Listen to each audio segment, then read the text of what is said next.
The storytelling in the beginning, the way it's introduced to us, is something that ICP does a lot, and I really love how we're introduced to the Tempest, the Dark Carnival, Death Mechanism. It's like the Terror Wheel or the Tilt-A-Whirl, Bang Pow Boom, and the beginning of Walking to the Light. He's like, ladies and gentlemen, on the Wraith. Yeah, all those songs, they kind of make me think of like the Barker for the Sideshow, the one trying to get you to go to the tent and shit. That's what all those songs kind of like make me think of, is just some weird-looking motherfucker all dressed up. Come in the tent. You'll love it. Right. Step this way, step this way. One of my favorites is again, on the Wraith. In the beginning of We Belong, you've got that intro where he's like, oh, little baby bitch ass is crying again. You know, why don't you go to Dad with us? It's a little bit different, but it's not ever the same. It's always a little different. In the beginning of the song Confessions, you've got that interview of, there's one story that we haven't told you until now, you know, and they go on to this, like, the mind of a criminal. Or I like in the beginning of Mr. Happy on Bizarre Bazaar. I really like the opening for The Amazing Maze. Oh, yeah. Those announcers are the shit. Let's watch Big Dick fuck up some more. Right? On the beginning of Assassins, you've got the wicked clowns, don't fuck with me. And it's like, where is that coming from? Because that's not like Violent J's normal voice. That's not how he normally talks. And, you know, when Shaggy Two Dope does, like, some drops on the song, you can tell it's Shaggy Two Dope. You know, he does all sorts of drops all over all the albums. Tweak. There's just that little tweak, and it's like, that's Shaggy. In the beginning of Red Christmas, he's like, jingle my motherfucking balls.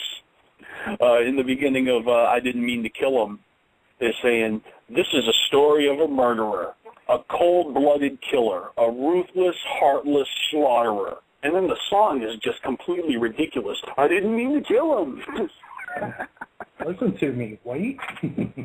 That is a lot like Bazooka Joey. You know what I'm saying? Like, this is a story, and here is the story. It's mad fucked up, but you're going to enjoy it. Do you think, though, that this song is sort of like opening him up for more? Like how Jay had Night of the Axe, and then Night of the 44, and now Night of the Chainsaw? Do you think there's going to be more? Bazooka Joey is not tied in with the theme of the Mighty Death Pop, unless you consider Shaggy Two Dope is the one who is the bringer of death. But he's not really, like, killing motherfuckers. He's actually just blowing shit up, like, as if he's living his life inside of an Xbox game and fulfilling that fantasy of, I've been fucking my whole life, like we can all relate with. Like, what if I just stumbled across this bazooka? Look at me now. Or how do you like me now? Sort of like it's his version of the Chris Benoit. Because, I mean, that song is just about a dude that finally just snapped one day out of nowhere. You know what? I don't think it's as extreme as Chris Benoit, because Chris Benoit is snapping and murdering your whole family, whereas this is a little bit more lighthearted. It's a little bit more like, hey, man, I just blew up your house, motherfucker. He's not, like, fucking murdering and committing suicide, you know? Yeah. Some of the best stories, you just got to lighten up a little bit. What about Boogie Woogie Woo? The Beast Lives. You know, they start that off with a little bit of this is a bedtime story, and you're going to be scared of this. This is like the boogeyman will crawl into your bedroom window and fucking kill you. Now that is just as wrong as fucking blowing you up with the bazooka, but these are the things that we talk about. Little kids are scared of the boogeyman, you know? You got to be scared of the crazy motherfucker, the guy with the bazooka that's been pushed too far, the man on the edge, you know what I'm saying? Yeah. Ladies and gentlemen, welcome to your death. Now let's see where you're headed. Turn the crank.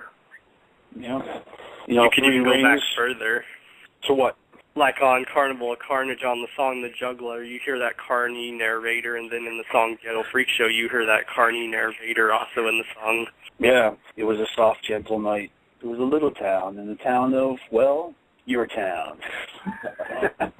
You hear it in The Juggler and in Ghetto Freak Show also. One time, the ICP with this shit for you and your boys to say, fuck yeah, too.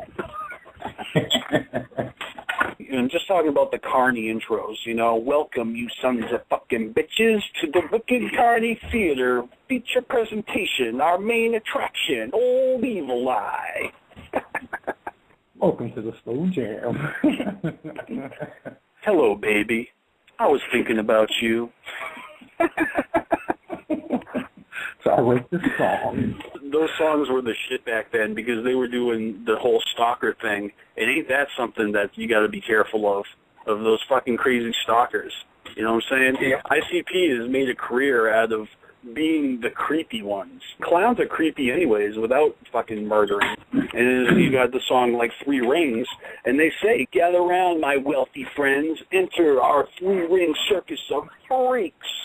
And hit the nail on the head with that one. And, I mean, if you really look at it, if you look at like the whole world as a circus, we are like the sideshow, the part that's off to the side that only the like really fucked up people go and look at.